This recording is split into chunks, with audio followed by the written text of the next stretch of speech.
Celebrity Style Inspiration. Hi CSI-ers! Welcome back to your favorite Thursday date night here at the Manila Times CSI Celebrity Style Inspiration. Ako po si Tessa Mauricio-Arriola, and tonight we're officially premiering Season 4 and we promise you that it is worth the wait. We took time to make sure that CSI will bring you a variety of exciting content this season spread out through 3 nights a week.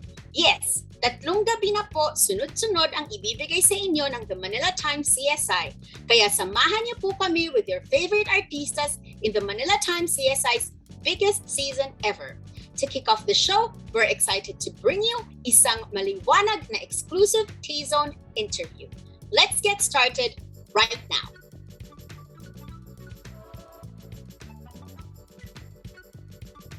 Ang dami pang gustong sabihin goes one of their hits, and definitely ang dami pa nilang gustong kantahin. We have a full house of guests tonight, and they are undoubtedly one of the biggest, if not the biggest, music acts of this generation. Young as they are, like their careers, they deserve to be called OPM royalty already.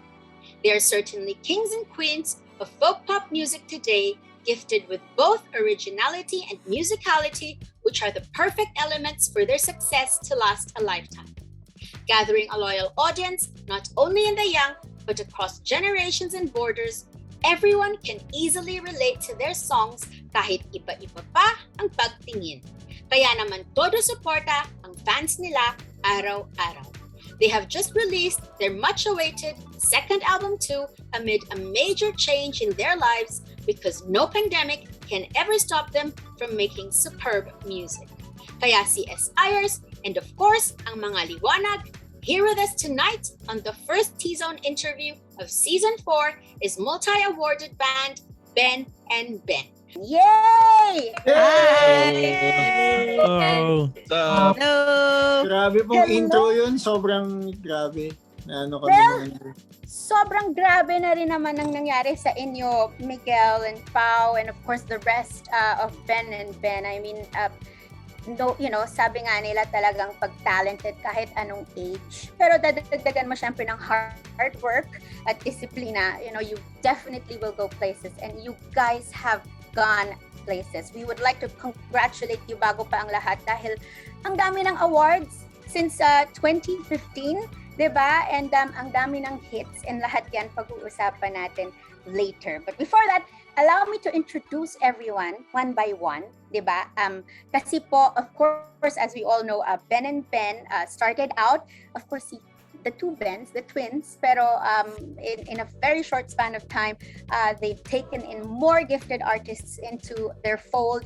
And ngayon po, 9 na ho sila. Of course, the twins, again, Paolo Benjamin Guico, Miguel Benjamin Guico, both of them on lead vocals and acoustic guitar.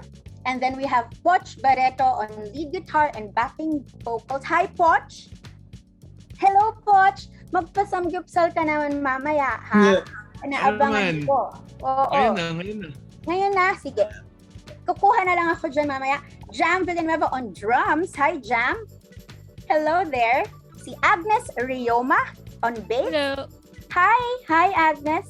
And then Pat Leseten on keyboards. Hello. Hi there. Andrew Depano on percussion and backing vocals. Hello. Hi. Tony Munoz, percussion and lead vocals. Hello. Hi. And of course, Kiefer Kabugaw on violin. Violin lang naman and vocals. Hello, Kiefer. Very Hi. nice to meet you all. I don't know if you might remember one of your first awards was from the Eddies, no? From the Editor's Choice. Yeah. Yes, Oh. so we were yung group namin mga entertainment editors. Ang saya-saya namin when you guys attended. I think it might have been our first ever awards night. Kaya big deal sa amin na Nandito siya sa office. Oh my Ito. God! Yan. Oh, diba the Eddies? They won for of course best soundtrack, no? Of the year.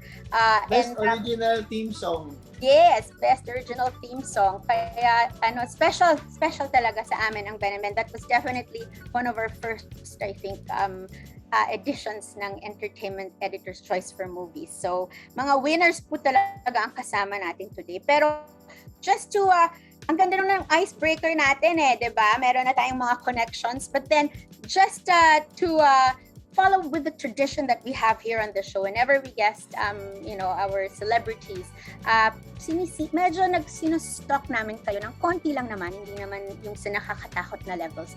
And we look at your Instagram account. And then we ask you to talk about it, yung inyong lip, which is your last Instagram post. Ito po ang last Instagram post ng Ben&Ben as a group. And mukhang busy ang mga tao. Are those people kayo ba yan? Or are they people that you've asked to help you set up your new home? Tell us about it, Miguel, Pao.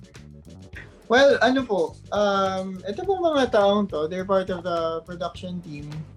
Na usually sobrang mas madami sana, pero of course because of the pandemic, super konti lang din yung kayang to work on a project. Pero ang nangyayari dito kasi is because of like what's there in the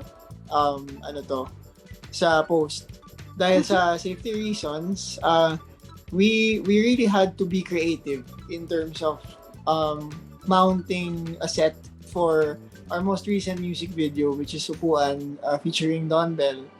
And so, ang nangyari doon, yung parang living room namin sa house that we're staying in, nag-transform siya into a classroom. As in, talaga, kumbaga, kung nakikita mo doon sa post, yung mga walls. Blackboard, oo nga. Yeah, yung mga walls na yan, minount yan. As in, hindi talaga siya kasama dun sa, pati yung window na yon, yung window na parang mukhang classroom window. Actually, pintuan yan eh. So, pinatungan nila ng plywood na window na temporary. Tapos nilagyan nila ng cortina. So, credits to Big Bulb Creative Lab. Si Camille and the whole team, si Camille, si Veronica, the whole team. Sila yung nag-conceptualize ng whole, na yun. Oo, diba? I mean, diba, usually when we watch your music videos, parang kayo lang yung tinitingnan namin. Of course, whatever is going on there, but it takes a village. It takes a lot of talent. And at least nakita namin how much effort is placed into everything talaga. I mean, I know that yun din talaga yung attitude nyo, and that's what you guys make sure that ginagawa nyo para yung music nyo mapagpatuloy nyo. Because as I say that, I think many might have heard by now that Ben&Ben, just so they could carry on, and get back into the groove of making music, they decided to live together, all 9 of them, very recently in the middle of the pandemic. Okay lang ba kung dun po muna yan simulan? Kasi kanina, before we started rolling, I was chatting to the girls and they were telling me na may mga natututunan daw sila everyday kung anong mga kailangan nyo. Pero backtrack muna tayo. Sino ang nag-suggest unang-una na kailangan we all have to be under one roof to make this work? Sino nga ba? Sino ba? Pao. Anybody can answer. Paulo yata. Kasi Gusto ko we had collective joke. we had a show nung June, like June nung early pandemic. We tried to meet up together with all the protocols. Tapos ang hirap magtrabaho na parang we come from home, we go to one place, tapos ang daming protocols. So we kind of just had a slight joke na parang move in na lang tayo. Let's move in and like stay there for a month, like do some content, make an album, small things. Let's do that all in 1 month. So eventually nagkatotoo siya na from 1 month naging 14 months so far. So and counting. And counting. Yes. Counting, diba? I was asking earlier, who did the house hunting? I mean, unang-una, diba, para ma-decide nyo, it all started as a joke. Tapos mamaya mo, it became, something that you really are serious about. So, ang fun yan eh, diba? Siguro, usually, ang nag-move in together, mga couples. Pero all 9 of you, hindi ba mahirap to decide na, ay, ito ang gusto namin na bahay, ito ang gusto kong kwarto? I mean, how did it go from there? Well, it was a team effort din. Because we had a lot of leads in terms of like, where we could potentially stay. I think, mas hindi kami naman naging mapili because hindi madalas at hindi marami yung willing mag-take in ng ganito karaming tao. Nang biglaan na parang, 9++ na tao, di ba? Parang overwhelming yun eh. And kahit na kayo si Ben&Ben, I'm sure they'd wanna take you in. May basta overwhelming siya. So, anyway, what happened was we had a couple of leads and then ang nangyayari doon usually is when we're close to zeroing in on one house, biglang hindi siya natutuloy. Parang for a lot of reasons, like kunyari, di ba, ngayon merong mga granular lockdowns na sometimes parang biglang hindi ka makakadaan, ganun. So pag ganun, hindi rin pwede, ganun. Tapos minsan naman parang biglang hindi pwede yung owner, ganun. So what happened was, I think it was the 4th or 5th house that we were looking at.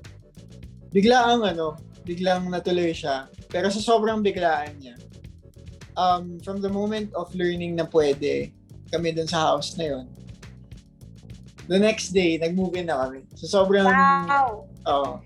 Nag-pack na ba kayo nun in your, from your own houses? Is it everybody's first time to live on their own?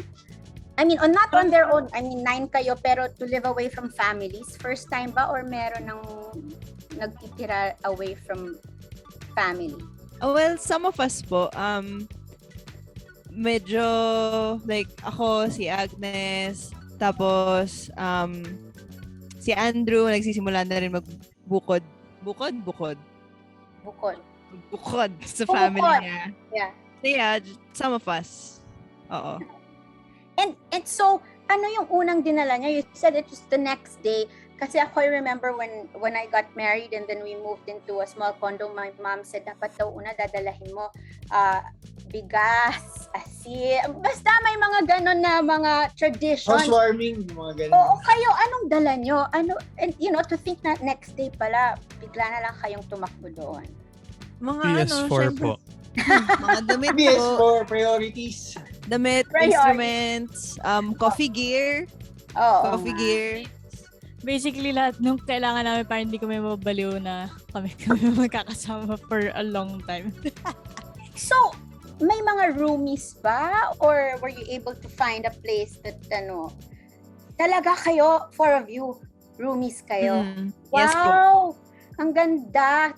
Parang balik college or balik high school, diba? College dorm, Sabi nga yes. nung iba, parang dorm yung buhay namin. Parang gano'n. Ang saya, diba?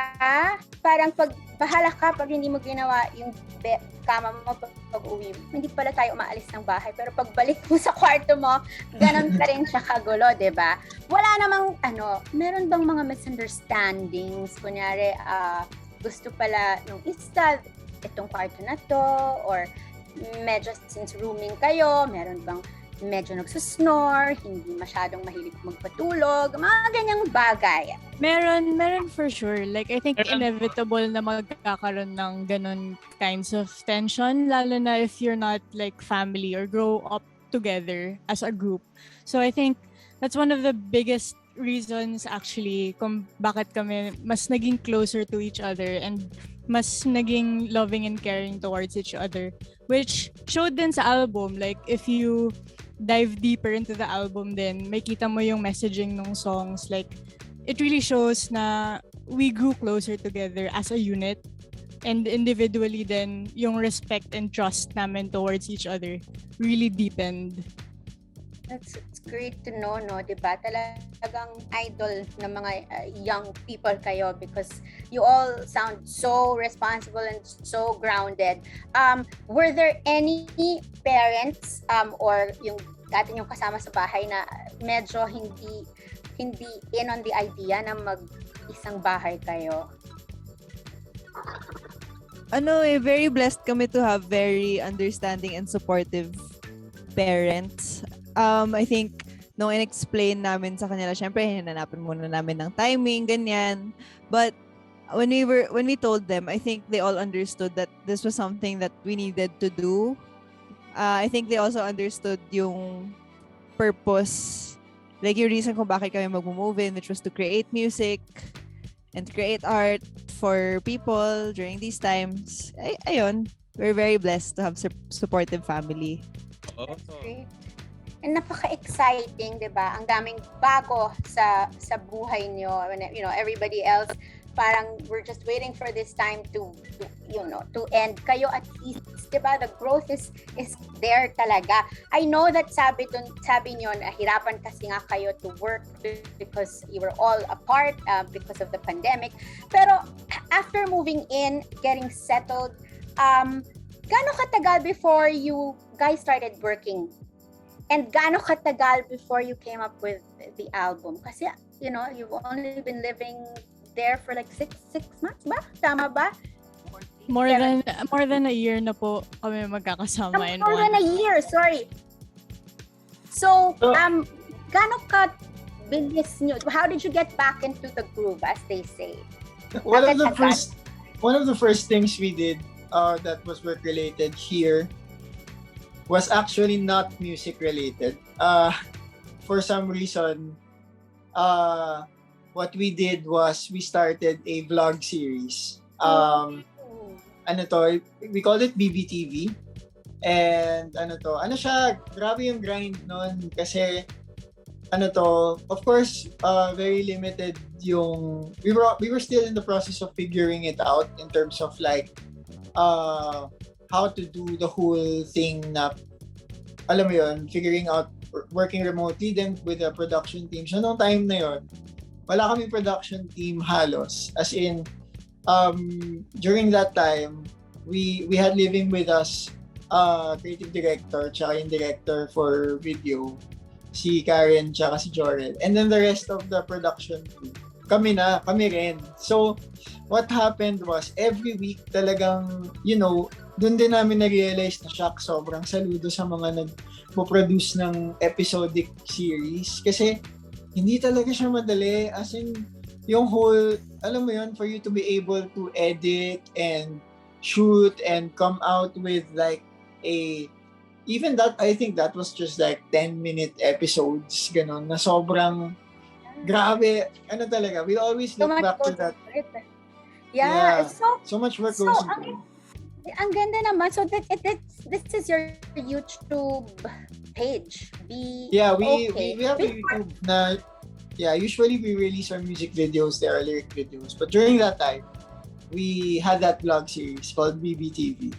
And then after that series, doon pa lang kami,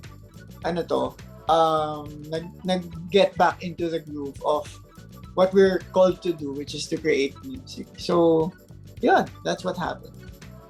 So, when you are working, no, because sometimes I know pag nagtatrabaho tayo, we just wanna keep going talaga and tuloy-tuloy lang. But living in a house na, di ba, na bago and all that, I'm sure may mga chores na sumisingit or you may have some angels helping you. Pero nahirapan ba kayo to balance yung adulting, ang tawag nyo, di ba? Adulting and then working. Nahirapan ba kayo? I think since like half of us or almost most of us then we're already living on their own and the rest of us living with our families, we do our own chores than at home. So I think the adjusting was more mentally na you're moving into a house with like 9 other people or more. Tapos, it was more on that kind of adjustment I think the chores were a given. Like, we were all ready to take in our own individual responsibilities naman. So, sino yung nag-grocery for the group? Or... meron po kaming part ng team namin who also stays with us. Who helps you naman. Who does the grocery. Kasi syempre, we're also trying to limit kung sino yung nag-grocery.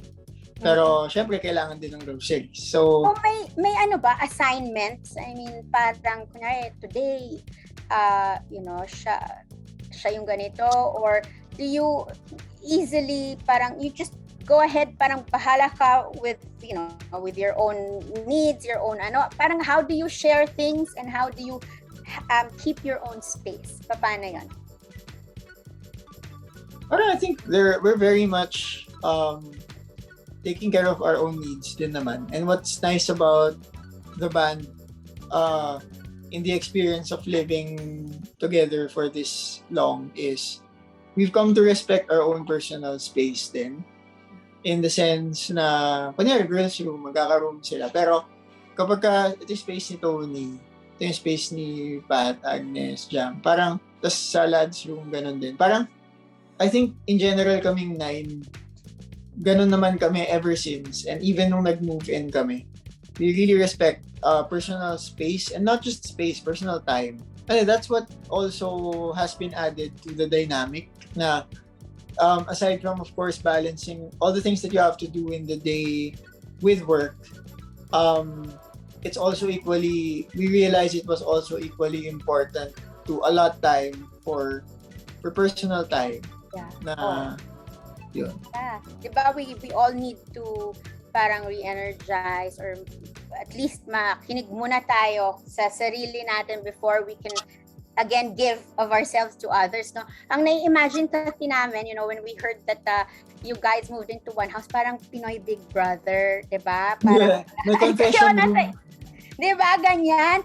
May mga drama, may konting drama din, of chill lang talaga kayo lahat. I know there's love also, 'di ba? Mga ganyan in the group and all. So parang anong may drama na ba kayong pinagdaanan na medyo naging parang not memorable, but at least something that probably you got out stronger for? Well, yung kanina nga po na question nyo kanina about like conflicts and ano yung hard part, yung challenging part of living with each other. I think, yun nga, kasi inevitable siya. Parang yung little conflicts na yun really pushed us to grow more as people and to grow together as a group. So, I mean, without going into more details naman dun sa drama na yun, kasi syempre personal thing na yun sa amin. Oo. Yeah. You just need to learn how to deal with those kinds of life things kasi it happens. Like, life just really throws you all these rocks and you learn how to pick them up and do something with it and make something out of those rocks instead of parang pushing it away na lang. Yun. Yeah. Sometimes, 'di ba, obviously nag-group laging may meron diyan yung komedyante, meron yung sobrang seryoso. So sino yung pinakamagulo among the group? And kunyari homesick kayo or medyo cabin fever, who usually provides the comic relief sa inyo? The light and stressful days talaga si Andrew tsaka si Agnes kasi sobrang light talaga ng energy nila. Oh, Sila yung, grabe. sobra. Kumbaga wala silang kailangan gawin, actually sila mismo parang nagbibigay na sila ng joy sa. Wow! Ano naman masasabi mo doon, Andrew and Agnes, na talagang fountain of joy, kayo ang nagbibigay ng joy sa lahat sa kanila? Tama po. Tama. Thank you for this award. Oo, 'di ba? 'Di ba? Next time, hindi na free, sabihin mo. Pag maraming jokes, 'di ba? So, sino naman ang parang kuya, or how would you call it? Who is the person in the house na parang if something goes wrong or merong pinagdadaanan, who do you guys run to? Or is it one another talaga? One another. Talaga. Yeah, depends. It's something that habang kayo kumakain. So kayo yung roommates, lagi naman kayong, dyan siguro maraming food sa kwarto nyo, no? Dyan ba? Ay, nako po. Ikaw po yan. Dyan ang snack. Sari-sari si Kaifer dito. Ayan, dyan palang food hub. Diba? Pagka walang magugutom when you go into Ben&Ben's house, diba? I'm sure you're having fun with our conversation with the 9 members of Ben&Ben, but we have to pause for a little break and we'll be right back with more of Day's hottest band. CSI, Celebrity Style Inspiration. Well, let's move on to your new album. And of course, we're so excited. And congratulations dahil talagang all of your plans. Diba siguro ang sarap ng feeling, you plan to move into a house so that you can put together your sophomore album and you got it done, no?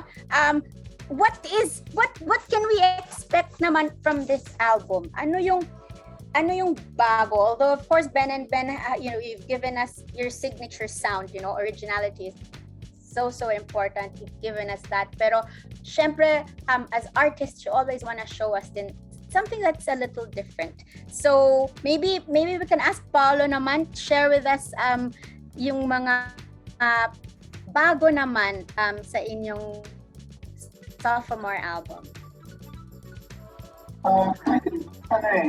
So yung thing sa amin, sa music ng Ben&Ben, marami talaga siyang side. And we always felt na ang dami pa namin gustong i-share na sides ng musicality namin. Pero hindi pa kami makahanap ng right time, right platform, right avenue. Pero somehow it just made sense na lumabas talaga siya pagdating dito sa second album. And so far, we're really happy kung paano siya nag-turn out. So basically, the something new sa album talaga ay an expansion of what it means to have that Ben&Ben sound. Kasi lahat ng songs na magkakaiba yung tunog, lahat yon ay equally a part of who we are sa music namin. And we're really happy din na people embrace that for us. Kasi we've always wanted to share more of ourselves musically sa mga tao. You guys are really so humble. Yesterday, just recently we came out with a feature on you written by Christina Alpad, one of our reporters. And you were saying, because I think one of the new things that's in the album also are the collaborations na meron kayo with other artists. And sabi ko, ang humble naman itong grupo na to. They've received awards, you are big in the music industry, and yet sabi nyo at the time you weren't sure kung papayag na sila right away. Parang I think the quote was you were so happy when you realized that they believed in your music as much as you've always believed in their music, no? So I just want to know from there, how did you choose the artists that you featured in your new album? Of course, you have Moira De La Torre there. You have the indie band Muni Muni. Of course, Chito Menado of Parokya ni Edgar, Juan Carlos Labao and Sid Benitez, and then KZ Tendingan and Suki namin on CSI SB19. Diba? Parang talagang very varied. Lahat iba-iba rin ang tunog. Please, if you could tell us, how did you choose these artists that you collaborated with? Well, the songs definitely came first. The song, so parang in an artful way, the songs chose the collaborators. Kasi it made sense to collaborate with them to complete the song. Kumbaga, but if it didn't, then hindi kailangan. Which is why the album is out of 12 tracks, it's 6 collaborations. Kasi we did ask that question din for all of the songs. Pero there were some songs na parang, hindi kailangan for this song. Pero for some songs naman na parang, shocks. Like for example, Tony can tell about why we decided to collaborate with KZ for Sabel. Sige Tony, kwento. Yung Sabel naman, lapit na siya matapos na sa production o sa recording. Tapos for some reason, meron talagang hinahanap yung kanta na tunog na kasi nga dahil yung Sabel kasi is about women empowerment. So kung ganun, naisip ko na parang dapat kailangan ng powerful voice of a woman dito sa song na to. So ang naisip kagad namin na sino pa bang perfect para doon sa role na yun kundi si KZ Tandingan. So may mga ganun. So kumbaga parang kung ano yung hinihingi talaga ng song para ma-bring out yung message ng song, yung kung gaano siya dapat kabigat or kung ano yung hinihingi niyang textures musically. So parang yun yung nakikinig lang kami basically sa kung ano yung dinidikta sa amin ng songs. How about SB19? Of course, sila yung P-pop, diba? Na parang version natin ng K-pop. It sounds weird, but diba parang gano'n yun. Boy group kasi siya na may mga choreography. Pati ba kayo sasali na sa mga gano'n moves of choreography ng SB? Well, alam niyo po, yun nga yung maganda about this album. Parang SB19 kami, we come from completely different circles.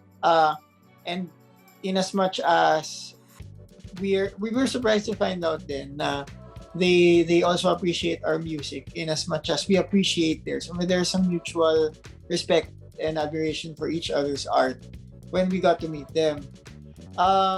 Tas kahit magkaiba at first glance, nung nag-collab kami, and we got down to the writing of that song together and recording it.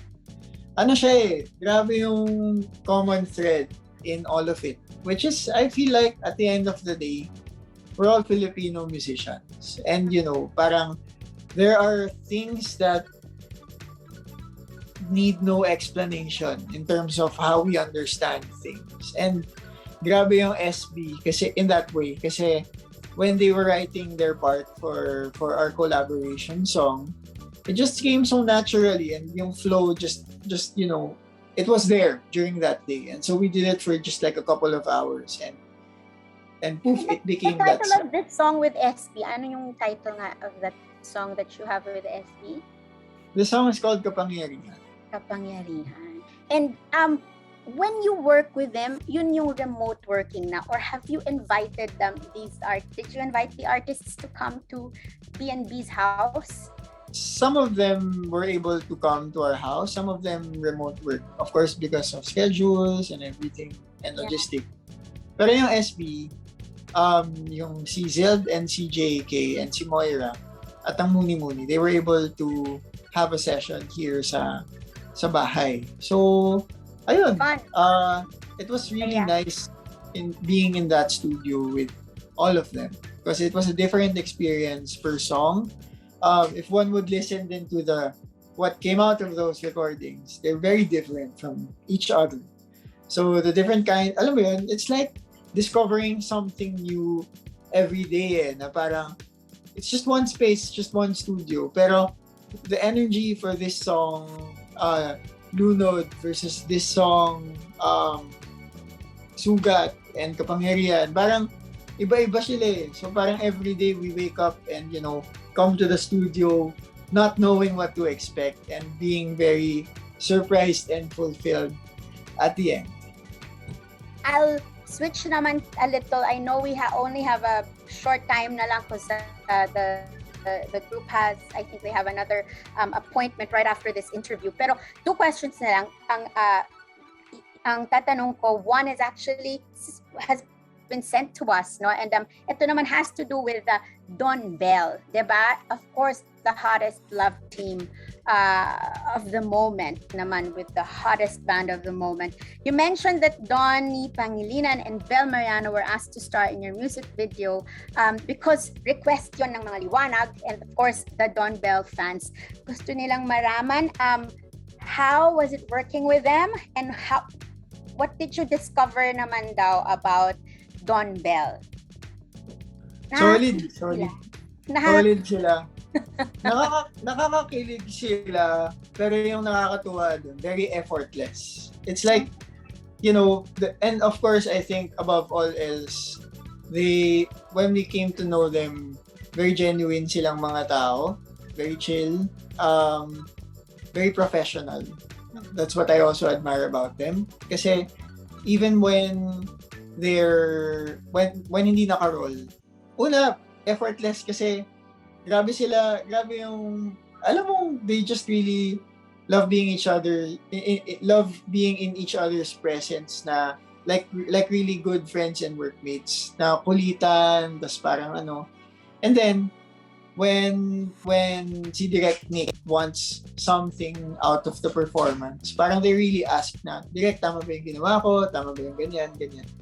And kami rin bilang mga inexperienced actors and actresses, kasi naggumanap din kami doon eh. Parang in a way nadala rin nila kami doon sa whole vibe na hinihingi ng video. So the whole experience, sobrang love namin yung. And it was definitely an excellent idea, di ba, na having Ben&Ben and then, you know, the hottest love team together. And it's great that everything worked out for it to happen. I think I have to move to my last question. Pero I just want to ask the boys, no, the twins. You know, in 2015, una talaga, it was just the two of you, no? That's why the band is called Ben&Ben. And 2 years later, you've grown into a 9-piece band. Now that you're here and after all of the hits and then more to come, are you so happy that tama yung naging yung decision to have gotten more people and more talents into the band? I think ano siya serendipity talaga kasi kung yung pagkakilala namin sa bawat isa sa band and then even the decision to eventually come together. It was really just the natural flow of things. And so after 4 years, kasi we became a band 2017. We officially became Ben&Ben, a 9-piece band ng 2017. And after 4 years of being together, we learned so much about ourselves and about each other, which I think is the key to growth. Kumbaga, external growth and internal growth. And sobrang masaya lang talaga. And kumbaga, we wouldn't trade our bandmates for the world. Wow. So, may forever ba? Forever ba to, Andrew, Agnes? Forever siya talaga? Yes. Yes. Ganon talaga, forever siya. And won't it be great to see you grow all the more and to hear your music, for a long time, for forever. Meron ngang forever. So, at this point, maybe I could ask each of you very quickly lang to probably invite people to check out your second album if they haven't yet, diba? And whatever message you have for them as you guest here on our show. First guest for Buena Mano for Season 4. Please go ahead. Ayun, we want to thank muna lahat ng mga Liwanag, 18, Bubblies, and lahat ng mga sumusuporta din sa lahat ng nakakollab namin.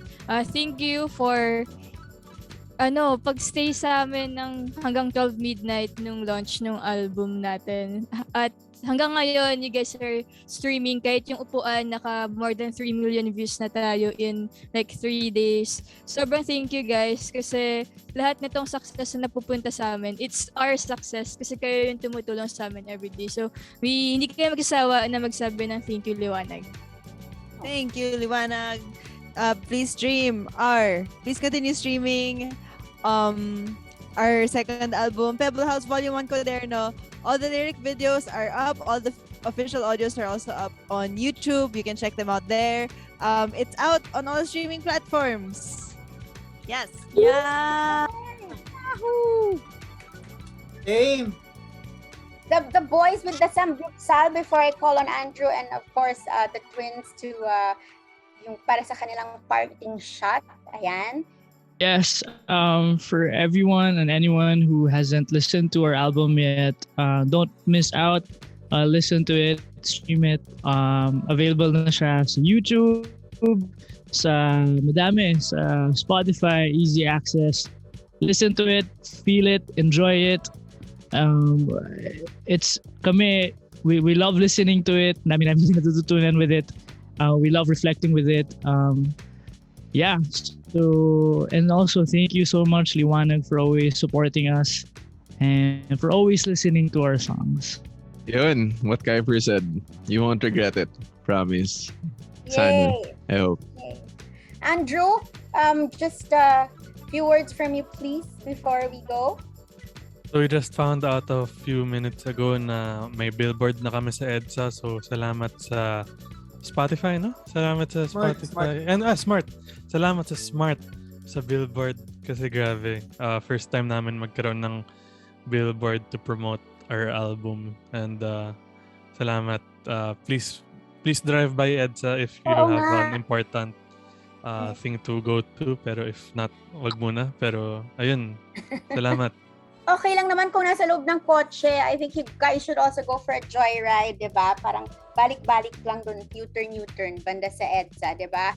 Anyway, Pao, we would like to hear from you, maybe a parting shot before we end our interview. Again, thank you, Liwanag. And please stream also the lyric videos for Pebble House Volume 1 Cuaderno. It's on our YouTube channel, along with the music video for Upuan, starring Don Belle. Don Belle. And of course, Miguel. Liwanag, if you haven't yet, and please tell your friends and your family, please follow us on our social media accounts, Ben&Ben Music. We'll be posting a lot more about the songs, about our experiences of creating the album Pebble House Volume 1 Cuaderno. Thank you for letting us into your home, literally. No, we are speaking to them galing po sa B&B house, sa bahay po nila, where a lot of great music will surely come. Pagkatapos ba ng pandemic, mag-move out o mukhang stick together na? Well, magkasama kami pero magtutour na kami. Sana. Hopefully. But do stay safe. So, ano ba to? Yan. Ito po ang symbol ng liwanag. Liwanag? Ay, ito pala siya.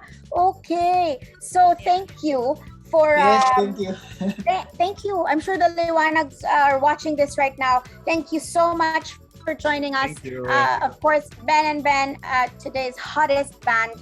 The Manila Times will always be here, of course, to follow and chronicle your career, and we know that you will go more places from here on. So maraming salamat, and we'll see you sa mga gigs. Sana gigs na, concerts. Bye, guys! Yeah, thank you, Mr. so much. Bye! Bye! Appreciate your time. Thank you.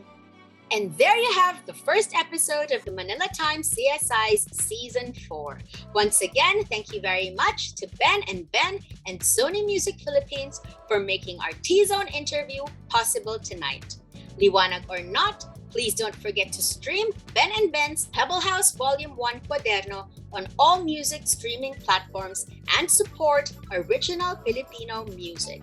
Syempre, cheers to my hardworking team at the Manila Times CSI, Christina and Isa, head writer Nika, and our video editor and director, Neil Reyes, for getting our humble show out there. All that we do is for you, our beloved CSI-ers.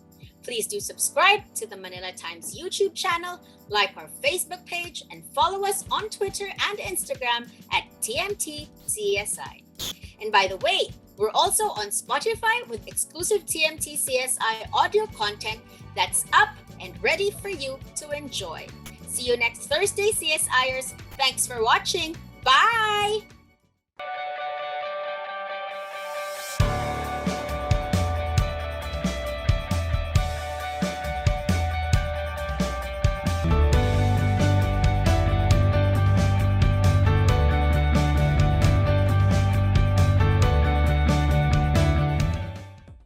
Hi, CSI-ers! Please do subscribe to the Manila Times YouTube channel, like our Facebook page, and follow us on Twitter and Instagram at TMT CSI. And by the way, we're also on Spotify with exclusive TMT CSI studio content that's up and ready for you to enjoy. Bye!